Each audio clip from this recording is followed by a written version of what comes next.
C'est Le meurtre idéal, roman de suspense psychologique, avec Jesse Hunt, Tom Vinton, écrit par Blake Pierce, lu par Caroline.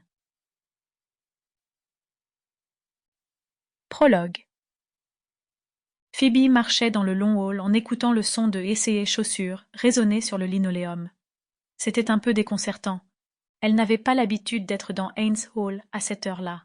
Le professeur Tobias avait cours l'après-midi, et jusqu'à aujourd'hui, elle n'avait jamais eu de raison de venir ici en milieu de matinée. Il était 10h30, et la plupart des portes des salles de cours et de conférences du bâtiment étaient fermées, comme toujours en milieu de cours. Elle monta l'escalier pour aller dans le bureau du professeur Roman Tobias, au 3e étage.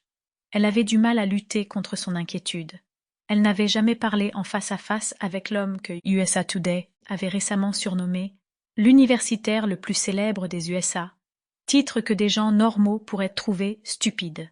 Cependant, pour une diplômée en histoire américaine comme elle-même, interagir personnellement avec le professeur Tobias, c'était comme un joueur de football universitaire inconnu qu'on présenterait à Tom Brady, le célèbre quarterback.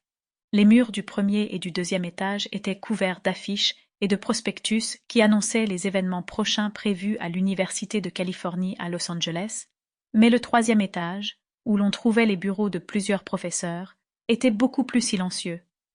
Si ce n'était pour les noms des professeurs, les numéros des bureaux et les intitulés de sections affichées, on aurait pu se croire dans un hall standard du secteur privé. Le bureau de Tobias était au fond du hall, et Phoebe marcha plus vite, se rendant compte qu'elle était maintenant en retard d'1 minute à leur rendez-vous.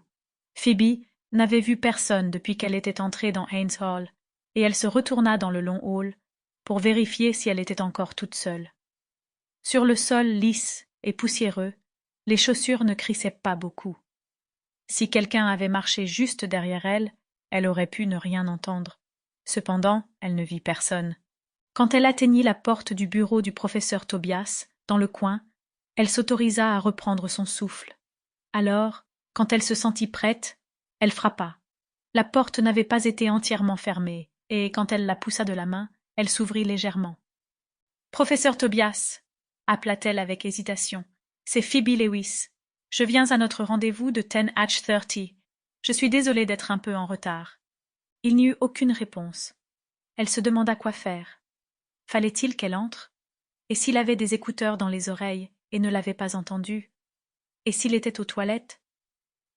Après plusieurs secondes d'indécision, elle trouva ces craintes agaçantes et frappa à nouveau, beaucoup. Sample complete. Ready to continue?